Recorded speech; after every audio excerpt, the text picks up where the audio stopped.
What do you think? Is it time to shift into the? This guy said, "Oh God, yes." Are you saying we should play D&D right now?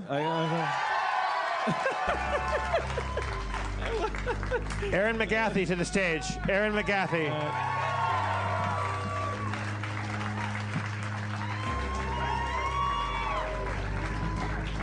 And wherever you want to make yourself at home.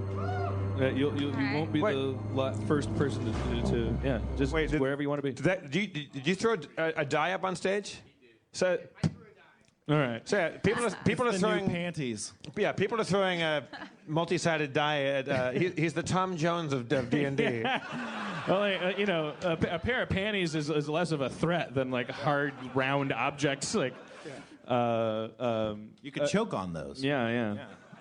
And even if you don't, it's just like there's a fine line between a die and just a rock. How many people out there in this audience of about, I would say, 300, how many of you have ever played D&D? Wow.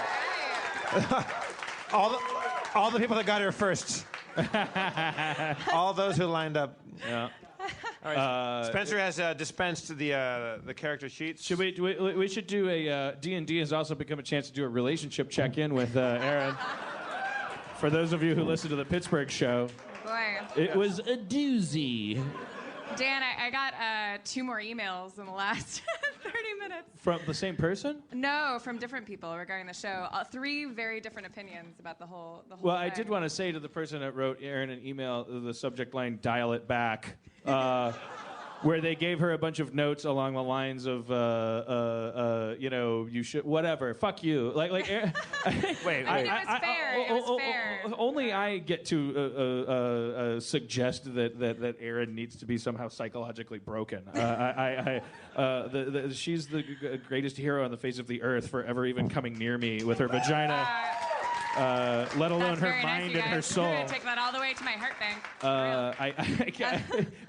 It took that, you reading that email to me where someone was kind of on my side in quotes for me to go, fuck her, fuck me, fuck everyone. Like you're the best. You endure a lot, and I'm so sorry. Do we talk about those emails, or do we not want to not want to engage that person? You could read it. It's pretty interesting. I could read it. I don't know. It seems like a dangerous path to walk down. I do. That is true. Like you're not supposed. Like when a serial killer writes to the New York Times, and you're like, read this or I'll kill again. It's like, well, wait a minute. I don't think that. Just to clarify, I don't think that this email is unreasonable. No, it's possible to be on this person's side, but don't write a fucking email to a stranger and tell them their business. That's why does a stranger is writing you emails? Like it's how do they get your email address? It's my podcast email. Oh boy. Yeah. So I have several emails. This one's about the Rhode Island show. Goodness. All right.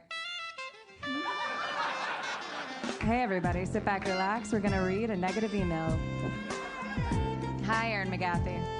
Yes, I know I don't actually know you, but I am feeling compelled to write you after listening to Harmontown in Rhode Island because it sounds like you are about to self-destruct. You have to dial it back with the needing constant affirmation of Dan's unflinching love for you. You will drive him crazy, and this will totally undermine your relationship.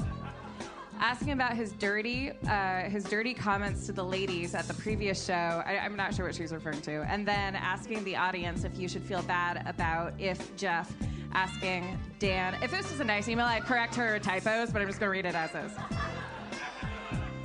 If you should feel bad about if Jeff asking Dan about fetishes is a reflection of his lack of respect for your relationship, sounds really ugly and petty and unnecessary on your part.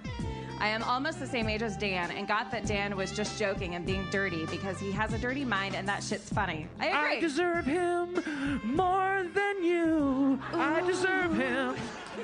Sitting in a room full of cats, got dumped by a writer. All right. I got dumped by a writer, taking it out on Dan's girlfriend. Also, Jeff bring up fetishes is just good comm trolling because it's a titillating and taboo subject and therefore intriguing. I agree. Besides, he didn't exclude the possibility. He didn't exclude the possibility that maybe you and Dan are working out new fetishes together. Do not take anything they say or do on stage personally. It's just for the funny and to make people think and possibly some sort of therapy for Dan. He sounds like he's feeling good on stage. I think this may have been written by a zebra. I started listening to your podcast in Harmontown at the same time last year, and I am definitely a fan. So I guess I'm just rooting for you and Dan to continue through life together. That's nice. I really think you just don't need to worry so much about his feelings for you. He sounds way into you, and that he would be straight up if something was a problem. So just relax and have fun. Brains can go crazy about minutia that isn't really important in the bigger picture, and it is a waste of time to dwell on it. Signed, the Relaxation Master. or signed Adam Schmoldberg. Anonymous email. Fascinating phenomenon where it's like you go, okay, none of that I disagree with, whatever. Yeah, that's exactly all the shit I would say to Aaron, like, hey, relax, it's just a show, blah, blah, blah, blah, blah, don't self-destruct. But fuck you, lady, fuck you. Like, it's a full-time job being my girlfriend. It's a horrible, did you see Backdraft? It's worse than that. It's so much worse. Like, fire is a living thing. It's... I won't read it. I'll just paraphrase it. I did get another email which hit home. I got another email that said that from somebody who heard the Pittsburgh show. I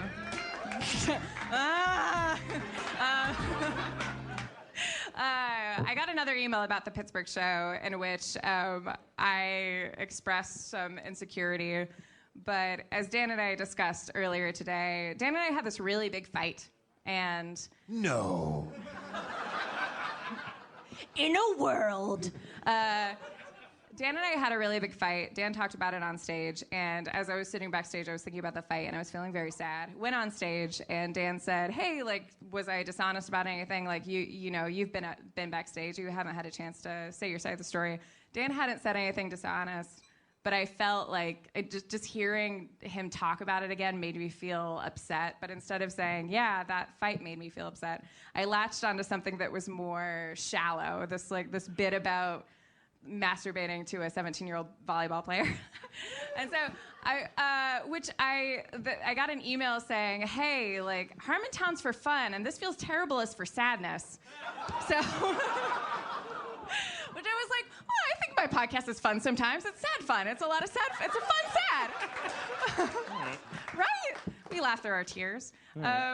But they were worried that, and this is Dan's worry, they were worried that because I had said it hurt my feelings that you talked about this, that Dan would stop talking about things like that, or he would censor himself.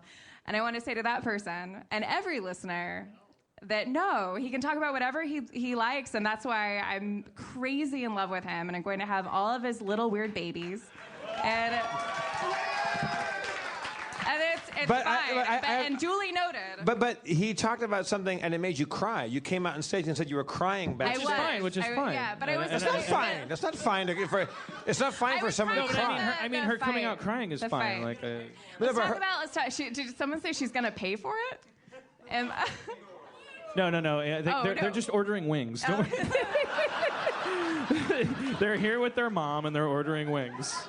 Side note, Dan and I were just in London, and I fainted 2 times on the Jack the Ripper tour. So when I hear something like she's going to pay for it, I'm like, holy fuck, I got to stay out of the streets. So Dan can say whatever he wants. Here are some things. We've been on the road, totally great and wonderful, and it's been a lot of fun. But like there are some like unseen stresses. She fell down, you guys. She fell down the stairs. No, I thought that joke was obvious. That it was like you were, because you're on my side now, and you're going, everybody, Dan's great, we're having a great time, clearly I'm an abusive boyfriend. I'm a terrible person. I'm a bad person. You're not an abusive boyfriend. Thank you. You psychologically fell. I don't want to continue. Onto the doorknob of Dan Harmon. The Pittsburgh show. Yeah.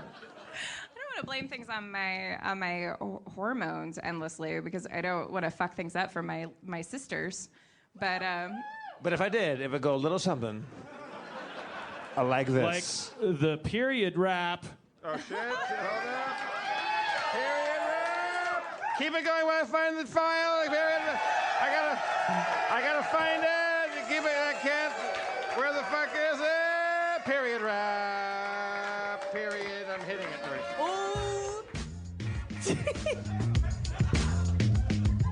Ladies, I'm sorry, but I've been emotional, had my period, and it wasn't casual. I felt really bad, and my stomach felt deep, like I had someone stomping on my stomach. You know what I mean? It feels terrible. Sorry, this feels terrible. A podcast that you can get on iTunes. I'm the host of that. Please listen to that. Anyway, baby, I'm sorry. Sorry about being emotional. Hormones go up and down. They're not casual. Repeated rhyme, repeated rhyme. Well, now that you're sorry, it forces me to beat on me worse than you have ever beat on me, because I have to be self-loathing, so that you figured out how to get the upper hand with me all the time, which is by taking the low road. So congratulations and welcome to owning me forever. I love you. Please don't dump me. Breakdown. Period rap. Period. Period. Period. Period. Period. Wicka. Once a month. What? 3 to 5 days. Cleaning out. 3 to 5 days. Clean it out. 3 to 5 days. Make some space. Is it over? Aww. Period. And Frank's. And Frank. I wanted to. It was such a mainstream rap, I wanted to add a tinge of indie. Just threw in a random thing, make it more of a Lena Dunham-y kind of. Fun fact, Anne Frank died before she could have a period. Yeah. Maybe I don't know what being in love Very is, but your guys' version of being in love is fucking complex. I think it looks a lot I don't like. think so. Anyway. I think No, it is. I think it's when two people love each other and themselves so much that they don't care about the entertainment of the whole world. I would like to conclude this bit and then to enter into Dungeons and Dragons. I would like to read the final email that I got. It's very short. This is going to be the one that says "fuck Dan" and you're going to lose everybody. This is from a nice gentleman named Rob. Hi, Aaron. I just wanted to let you know that the podcast of Harmontown from Pittsburgh brought me to tears. Not because you and Dan fought, but because I recently got divorced, and part of the reason we didn't stick together is that we never talked about how we really felt with each other like you and Dan are able to do. I know you feel insecure about your relationship with him, but I think you have a huge advantage in that you are able to express yourselves and let each other know how you feel. If you can do that, I'm sure that love will carry you the rest of the way. Rob. Unsolicited email advice. But the kind you like. It's the kind you like because it enables. Unsolicited. It enables you. I'll complain about everything else but this. Just tell me I'm pretty and I look thin today, I'll be fine. Spencer, we're being attacked by menstruation. Looking at the calendar with a start, you realize it's her time. Tiptoeing past the door, you think you can make it down the stairs. But then you hear the shattering sound of porcelain on drywall. That's it. I know that the next round of emails is going to be subject headings like, just let Spencer talk and get Dan and Aaron off the stage. Yawn about the relationships. Yeah. Send your emails to emcgathey@gmail.com. Is that right? Yeah.